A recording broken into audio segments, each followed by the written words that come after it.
اور نیچے جو وہ سبسکرائب کا بٹن ہے نا اس کو ہٹ کرو، جلدی سے کرو سبسکرائب سبسکرائب سبسکرائب۔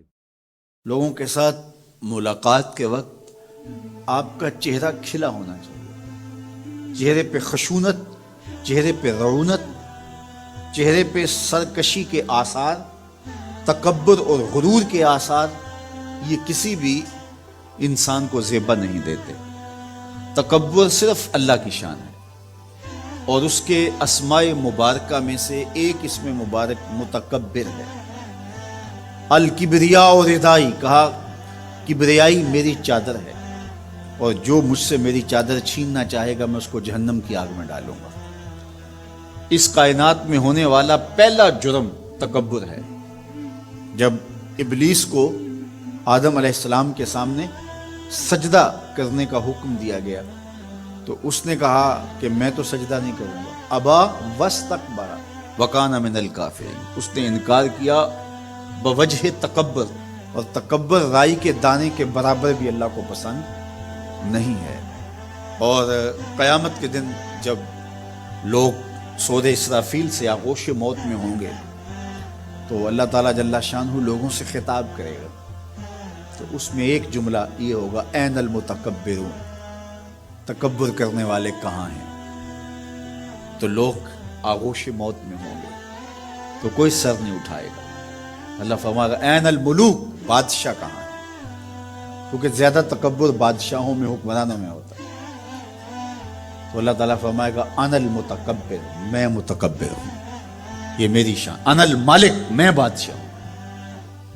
تو بادشاہی اسی کو زیبا ہے، تکبر اسی کو زیبا ہے۔ تو نصیحت کرتے ہوئے فرمایا وَلَا تُصَعِّرْ خَدَّكَ لِلنَّاسِ، لوگوں کے سامنے اپنی گردن کو، اپنے چہرے کو، اپنے رخسار کو ٹیڑھا نہ کرنا۔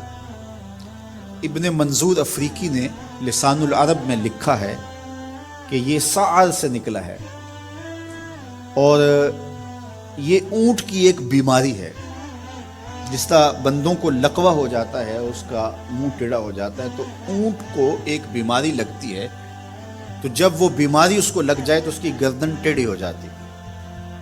تو عرب کے محاورے کے مطابق قرآن نازل ہوا ہے، تو اشارہ کیا کہ جس طرح اونٹ کی گردن ٹیڑھی ہو جاتی ہے تو تکبر کی وجہ سے تمہارا چہرہ بھی ٹیڑھا نہ ہو جائے۔ یہ تمہارا چہرہ اچھا نہیں لگتا، اس پہ خشونت، اس کے اوپر غصہ، اس چہرے کے اوپر جو ہے وہ وحشت اچھی نہیں لگتی، اس چہرے کے اوپر تبسم اور مسکراہٹ اچھا لگتا ہے۔ یہ چہرہ ہنستا ہوا گلاب جیسا ہی اچھا لگتا ہے۔ تو اپنے رخسار کو ٹیڑھا نہ کرو، اپنے لہجوں کو خوبصورت بناؤ، آنے والے سے خندہ پیشانی سے ملو، اور لوگوں کے ساتھ تمہارے رویوں کی خوبصورتی تمہارے چہروں سے دکھائی دے۔ علامہ آلوسی کہتے ہیں کہ بعض کا بندہ کسی کے سامنے بچھ ہی جاتا ہے، عجز، عاجزی، انکساری، یہ انسانی وصف ہونے چاہیے، لیکن کسی کے لیے اس طرح انسان بس جھکتا ہی جائے کہ اس کی عزت نفس بھی باقی نہ رہے اور وہ احساس کمتری میں مبتلا ہو جائے، تو یہ بھی انسان کے لائق نہیں ہے۔ تو رخسار کو ٹیڑھا کرنے کا جو ہے وہ مفہوم یہ ہے کہ آپ عجز اختیار کریں، لیکن اس عجز کا یہ مفہوم نہ ہو کہ آپ کی عزت نفس مجروح ہو جائے۔ حکام کے سامنے، شہنشاہوں کے سامنے، بادشاہوں کے سامنے کچھ لوگوں کے رویے اس قدر ہوتے ہیں کہ ان کی غلامانہ ذہنیت ان کے عمل سے، ان کے رویوں سے اور ان کے انداز ملاقات سے ٹپکتی ہے۔ تو جب آپ کسی سے عجز کے ساتھ، محبت کے ساتھ پیش آتے ہیں تو وہ اپنی جگہ، لیکن اس کے اندر تجاوز ایسا نہ ہو کہ آپ کا رخسار ٹیڑھا ہو جائے۔ مطلب کیا ہے کہ آپ حد سے نیچے گر جائیں اور اپنی خودی کو بھی بیچ ڈالیں، تو اس سے بھی منع کیا گیا ہے۔ تو ان دونوں کے درمیان بیلنس رکھیں، تکبر میں بھی مبتلا نہ ہونے پائیں اور احساس کمتری میں اور ایسا عجز جو آپ کی خودداری کو بہا کے لے جائے اس میں بھی مبتلا نہ ہونے پائیں۔ وقار کے ساتھ، ادب کے ساتھ، محبت کے ساتھ لوگوں کے ساتھ پیش آئیں۔